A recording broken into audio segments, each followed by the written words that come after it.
Mase need to go on a diet. He need to get his life together. He need to go to the doctor and get a physical. He look terrible, bad body, back ass. He look big around the neck, waist look crazy. From Harlem, try to act like they from Harlem. So bad that you gotta keep saying, I'm from Harlem. From Harlem know who's from Harlem. You don't have to keep saying you from Harlem. So you can sit around and act like you've been around all this Harlem and everything. You ever see somebody, Children of the Corn, 12-minute freestyle. Mase, Cam'ron, Cardan, DJ Clue. You are a guardian angel and designer. What the f is you talking about, man? You are not from Harlem. Why do you keep thinking that you are from Harlem, bro? You are not from Google Bloodshed and Cam'ron, Children of the Corn, freestyle. Are you at any of these places? No, Harlem, I did not grow up with you, man. Do you remember how we met? Pause, not met, how you got cool with us? Yo, man, I heard the freestyles, y'all killing shit. More freestyles come out. Y'all heard the new shit you did. Basically, you heard our freestyles. And you came up to me one day when I was chilling in front of the house, you said, you was a fan. You begged us, you are a fan, nigga. A fan. I was the CEO of Diplomats. I made Diplomats with him. I was with him for every bit of his journey. I held him down. I took that position of holding him down. You was not there, man. You wasn't there. You were fanned out and you begged niggas to come to your house after you heard all these mixtapes. That's how you got in. That's how you got down originally. Period. I heard the new shit you did. Yo, you want to come through? Come through. Why? Why are we going to Jomo's house? See, I'm body shaming this. You heard? He need to go get his shit together, get on the treadmill, do some push-ups, do something. You heard? Especially for playing with me.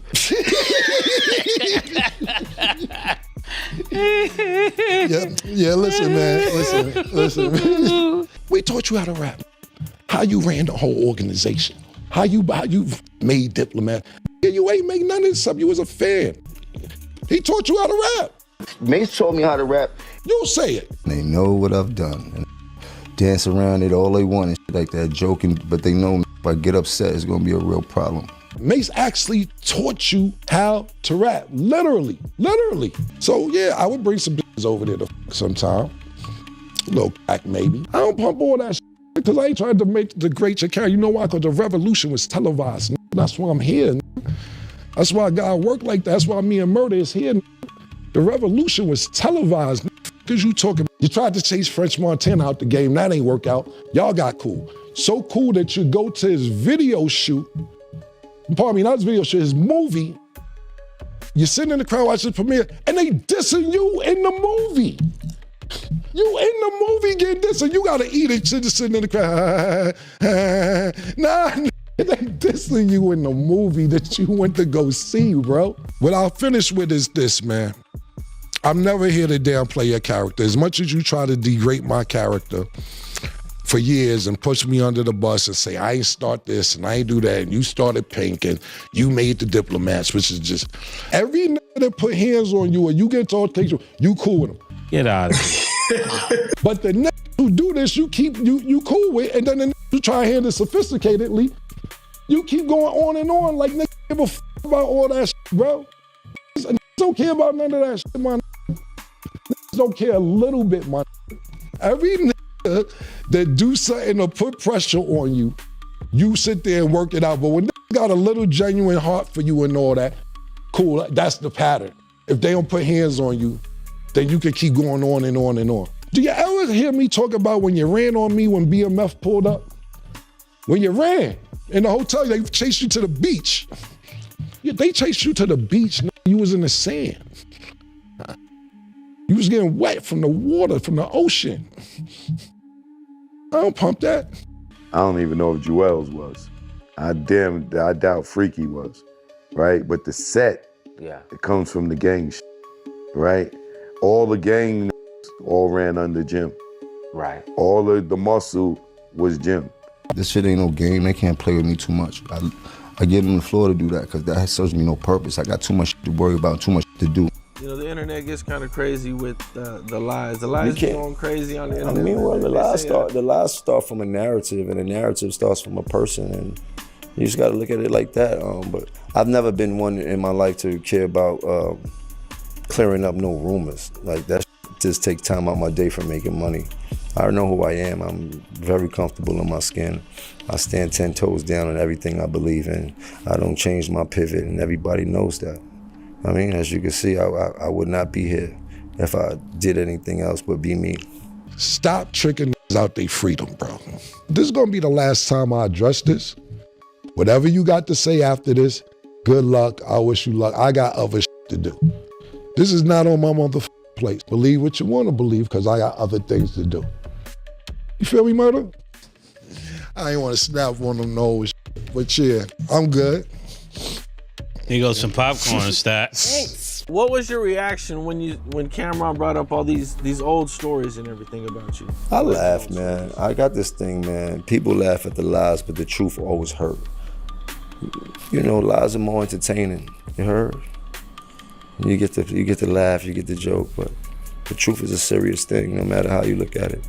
The truth is what the truth is. I was at Jim album release party, and everybody was over there with Jim, and Cam is standing over here with like 3 or 4 people just looking on and couldn't believe that Jim is the guy. There's no Dipset without Jim.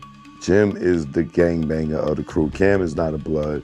Jim being from the Bronx and all that. You know what I'm saying? When I met them, they was in 5H, which is, you know what I'm saying, Jim's apartment, and that's, you know, like, I guess that time was after all the stuff Cam had said already with the Children of the Corn and Jim, you know, whatever he said, you know what I'm saying? So, like I said, when I got there, Cam and Jim was like this, super tight. Mase wasn't even in the picture. I don't know Mase like that, you know what I'm saying? Every time I seen Mase, it's been a mutual, you know what I'm saying, respect there. So, you know, that's what that's been as far as me and Mase, you know what I'm saying? As far as, yeah, when I met Cam and Jim, they were already Trump tight and locked in. You understand what I'm saying? The Diplomats was already a name they had. You know what I'm saying? I don't sit there and claim I made the Dip, so that's not something I'm doing. You know what I'm saying? I made Dipset though, the two. Yeah, I did that. You know what I'm saying?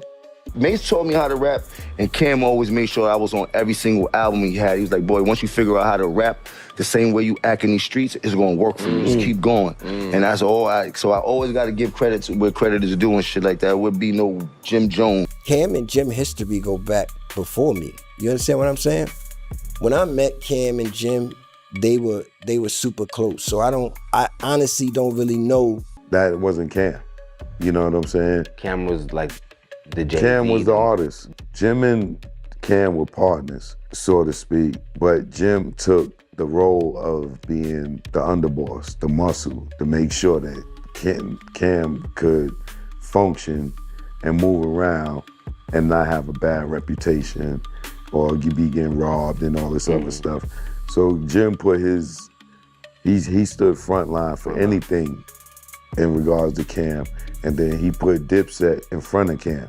And then it got to a point where he stood in front of Cam. And Cam was looking him over his shoulder like, yo, what you doing? And then that built the animosity. And by the time Ballin' hit, Cam had a gang of animosity and internal hatred. And I know because I seen it, I was there. Cam always looked at him as being the star, Jim being capo. You know what I'm saying? Right. But it's kind of like Sammy the Bull becoming John Gotti. You know what I'm saying? Gotti's probably gonna feel a little way if Sammy becomes the main man. You know what I'm saying? And in that situation, that's what it is. Jim started to grow as an artist.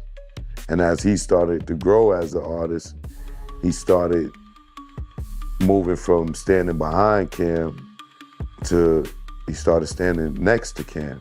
The wedge that came between Cam and Jim is Jim's success. But now people got these platforms where, you know, they asking people, so it's like a thin line. So then you got Jim, like, it's just like people say, you can't respond, even though Jim wasn't attacked, his name was mentioned. You understand what I'm saying? So now it opens the door for Jim to say something back. That's what happens. You know what I'm saying? With these podcasts and shit like that. So it opens the door, and Jim chose to, you know, say why niggas was on his dick. You know what I'm saying? That's how Jim chose to carry it. You know what I'm saying? And then, you know, Cam chose to carry it the way Cam chose to carry it, and you have what you have now. You know what I'm saying? I felt like he was a fucking hater because, like, I felt like he was supposed to be happy for Jim. He was under the weight. Jim was the muscle. You get what I'm saying? Jim he's Cam's partner. Copy. But he's taking a step back to play the muscle. I really looked at podcasts the other day. I was watching a bunch of podcasts. I'm like, it's crazy how all these old stories are getting everybody into so much trouble. These are just be old stories. Even like all that Cam said. All Cam said was something. He said all that on a live he did before, or pretty much like he did. You know what I mean? With him and Jim had some words. You know, they weren't on the best of terms years ago. So you know, it's just new to the new listeners. You know what I'm saying? And the new internet fans and the new people that are on, you know, these podcasts and listening to these podcasts. So, you know, this is just like a double back of something that happened a couple years ago. You know what I'm saying? So I'm just like, did this shit again. You know what I'm saying? Regardless of, like I said, you know, because I have my own issues with, you know what I mean? Behind the scenes, or whatever the case may be. We all probably have our own issues behind the scenes with whoever, but, you know. All I can say is Jim and Cam are very competitive. You understand what I'm saying? They've always been competitive, and it got to the point to where, you know, they had to be competitive against each other.